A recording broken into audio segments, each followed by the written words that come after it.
Nasa linya natin para kamustahin ang sitwasyon at the same time humingi ng updates at ang kanilang mga paalala at payo na rin sa atin ang Traffic Operations Assistant Vice President ng NLEX Corporation, si Ginoong Robin Ignacio. Mr. Ignacio, magandang umaga po. Daryl Justin and Maine Barreto live po sa DWIC Taliw Channel 23. Good morning Sir Dal and Justin.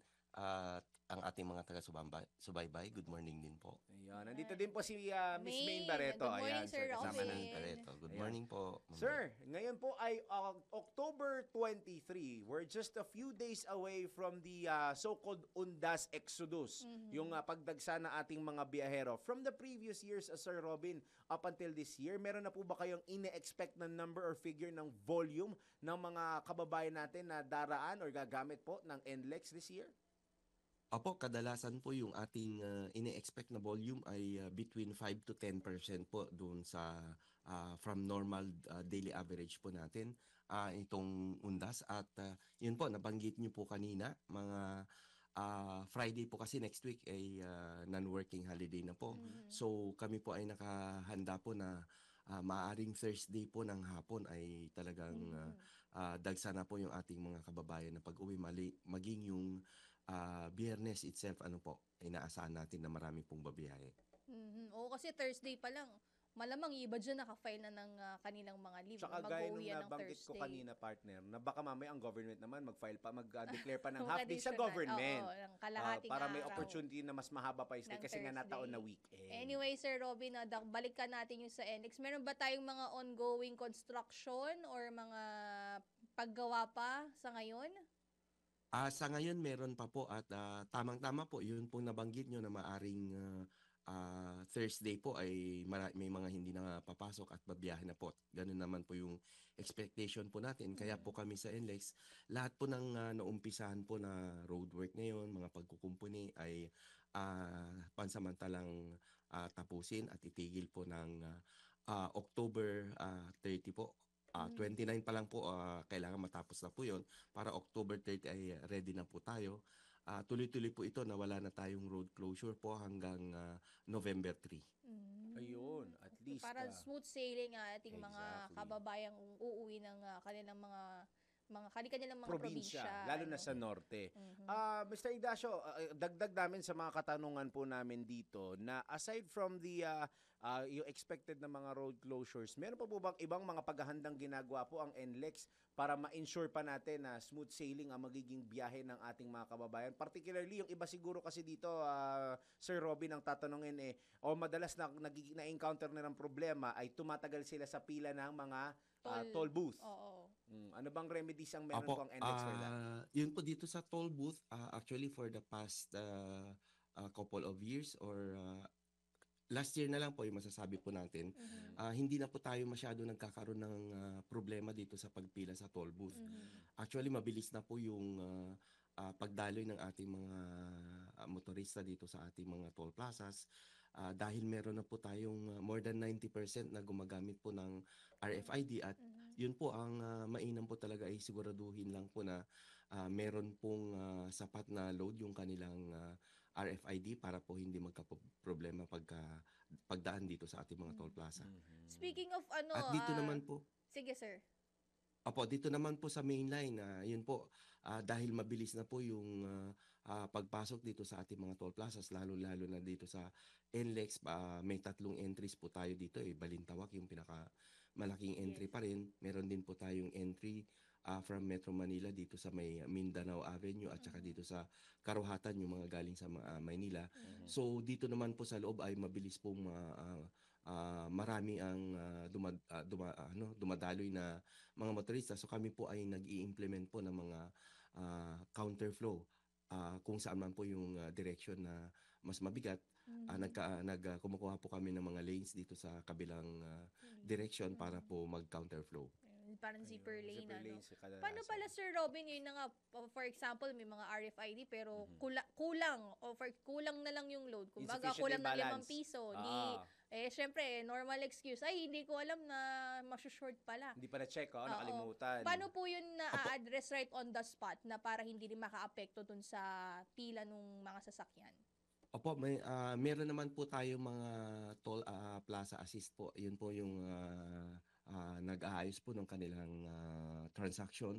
At yun nga po, mula po talaga ng Miyerkules po ay kami po ay magdadagdag na po ng mga deployment nating mga tellers at ganun din po yung ating mga patrol.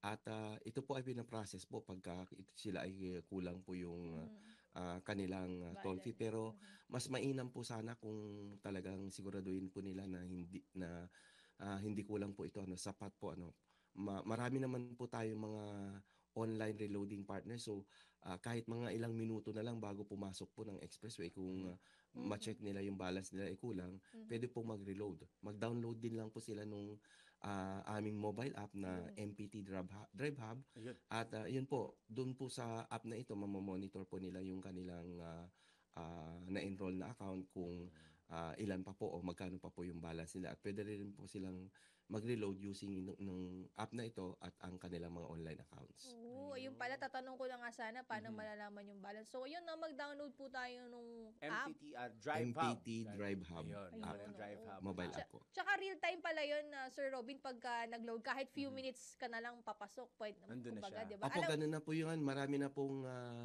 mga Channel, online reloading, na Oo. po, na few minutes papasok na po ito.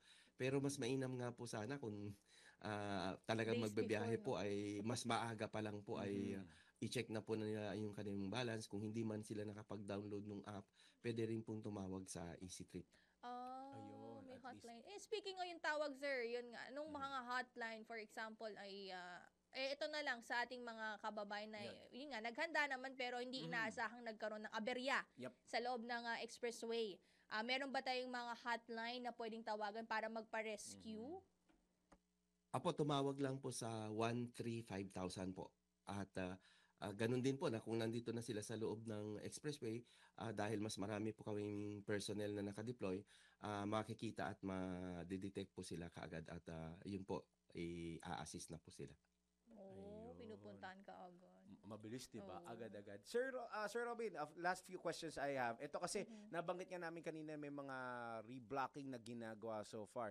Meron po ba kayong mga na-determine na mga magiging possible na critical areas that our motorists, yung mga kababayan natin, have to look out for? Lalo na pag dumagsa na po yung mga kababayan natin na bumabiyahe na medyo, kumbaga, hindi naman sobrang magiging conflict, pero parang critical areas na dapat mag-heads up lang sila sa kanilang sarili para they can plan their trips accordingly? Apo, dito po sa expressway, kagaya na po ng nabanggit ko po kanina, mula po October 29 hanggang November 3, wala naman na po tayong mga roadwork. So open po lahat yung ating lanes.